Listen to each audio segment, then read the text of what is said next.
আসসালামু আলাইকুম রহমতুল্লাহ। আলহামদুলিল্লাহ, আমি ডাক্তার ইসরার খান আছি আপনাদের সাথে। যেখান থেকে আমাদের ভিডিওটা দেখছেন সবাইকে আমি আন্তরিকভাবে মোবারকবাদ জানিয়ে শুরু করছি। আমরা আজকে এমন একটা বিষয় নিয়ে আলোচনা করব, সেটা হচ্ছে কোনো না কোনো পুরুষের এটা জীবনে বিভিন্ন সময় ঘটে থাকে।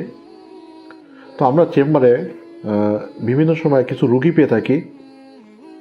তারা আমাদের কাছে শেয়ার করেছে যে তাদের গায়ে নাপিত অর্থাৎ চুল কাটতে গেলে নাপিতের যেমন বিভিন্ন স্পর্শ, শরীরে স্পর্শ লাগলেই দ্রুত বীর্যপাত হয়ে যাচ্ছে, যেটাকে আমরা বলি র্যাপিড ইজাকুলেশন।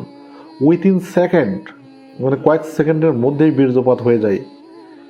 আবার এমন রুগী পেয়েছি যে গার্লফ্রেন্ডের সাথে ঘুরতে গিয়েছে বিয়ের আগে, বা তার সাথে অনেক দিনের রিলেশন, তার সাথে তার বিয়ে হবে একদম মোটামুটি কনফার্ম। ঘুরতে গেছে, গার্লফ্রেন্ডের সাথে হাত লেগেছে, বীর্যপাত হয়ে গেছে, গার্লফ্রেন্ড দেখে ফেলেছে, রিলেশনশিপ ব্রেকআপ, বিবাহ তো দূরের কথা, গার্লফ্রেন্ড পালাইছে। আবার এমনও হয়েছে যে কিছু পেশেন্ট আমাদের কাছে শেয়ার করেছে যে পরীক্ষার সময় এত বেশি অডিট, চাকরির ভাইবা দিতে যায় এত বেশি টেনশন করছে যে তার দ্রুত বীর্যপাত হয়ে গেছে। এটা কেন হয়? উত্তরটা হচ্ছে, যখন একটা মানুষ স্ট্রেস নিতে পারে না, তার ভিতরে যে চাপ, প্রেশার নিতে পারছে না, ফলাফল ব্রেনটা রিল্যাক্স চাচ্ছে, একটু একটা সতেজতা ফিরিয়ে আনার জন্য শরীরে একটা প্রেশার দিচ্ছে, যার ফলে যে বীর্যপাতের যে সেমিনাল ভেসিকল, বীর্যপাতের যে থলি, ওখানে একটা চাপ, কন্ডাকশন তৈরি হচ্ছে, সংকোচন প্রসারণ হচ্ছে, মস্তিষ্ক থেকে যে একটা সিগন্যাল এসে বীর্যপাত হয়ে যাচ্ছে। তাহলে এইটা থেকে আসলে বাঁচার কি উপায় ছিল? উপায় ছিল যে আপনার যেই কাজকর্ম, যেমন পরীক্ষার প্রিপারেশনটা অবশ্যই ভালো করে নিতে হবে, আপনাকে আগে গুছিয়ে নিতে হবে।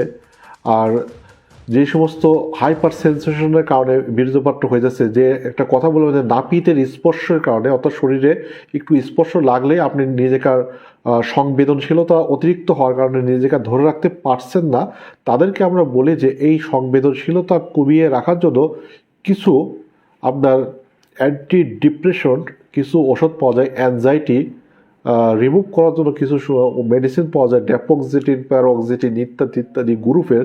সেইগুলোকে চিকিৎসককে দেখিয়ে অল্প মাত্রায় শুরু করতে হবে। এটা খেলে আল্লাহ তাআলা চায় তো আপনার যে উত্তেজনা ভাবটা একটা নিয়ন্ত্রণের মধ্যে থাকবে, তবে বেশি দিন খাওয়া যাবে না, কিছুদিন খেয়ে গ্যাপ দিতে হবে। এটা ডক্টর আপনাকে প্রেসক্রিপশনটা গুছিয়ে দিবে। আর যারা একেবারে দুর্বল, তাদের জন্য সাপ্লিমেন্টারি কোনো বিকল্প নাই। অনেক সাপ্লিমেন্টারি পাওয়া যায় ভিটামিনের, আসলে ভিটামিন মিনারেল প্রায় 30টার মতন আছে। আপনি মাল্টিভিটামিন খেতে পারেন, কিন্তু মাল্টিভিটামিন একটু কাজ করে একটু স্লোলি। তাহলে সেই জন্য আপনি ন্যাচারাল খাবারের পাশাপাশি যদি ভিটামিনটা যদি আলাদা আলাদা করে পাট করে খেতে পারেন, তাহলে আপনার দ্রুত একটু ফল আসবে। আরেকটু বেটার রেজাল্টের জন্য আপনাকে অবশ্যই এটা হচ্ছে ম্যান্ডেটরি, যেটা এক্সারসাইজ করতে হবে।